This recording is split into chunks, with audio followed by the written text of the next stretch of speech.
গত ৫ আগস্ট ছাত্র জনতার আন্দোলনের চাপে পদত্যাগ করে দেশ ছাড়েন সাবেক প্রধানমন্ত্রী শেখ হাসিনা। এরপর থেকে আওয়ামী লীগের মন্ত্রী, এমপি ও প্রভাবশালী নেতারা একে একে গা ঢাকা দেন। তাদের কাউকে আর প্রকাশ্যে দেখা যাচ্ছিল না। নারায়ণগঞ্জ ৪ আসনের প্রভাবশালী নেতা ও সাবেক এমপি শামীম ওসমানও ছিলেন তাদের মধ্যেই একজন।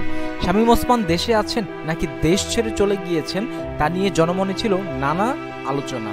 অবশেষে তার দেখা মিলেছে, তবে দেশে নয়, ভারতের দিল্লিতে।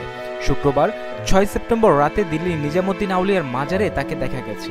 মাজার জিয়ারত করতে যাওয়া একজন বাংলাদেশি শিক্ষার্থী শামীম ওসমানকে দেখে চিনতে পারেন এবং ছবি তুলে সামাজিক যোগাযোগ মাধ্যমে আপলোড করলে তা মুহূর্তেই ভাইরাল হয়ে যায়।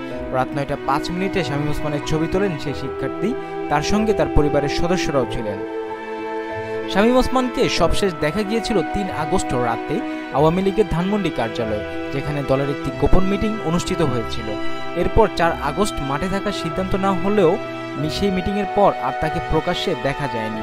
অবশেষে দিল্লিতে তার সন্ধান পাওয়া গেল।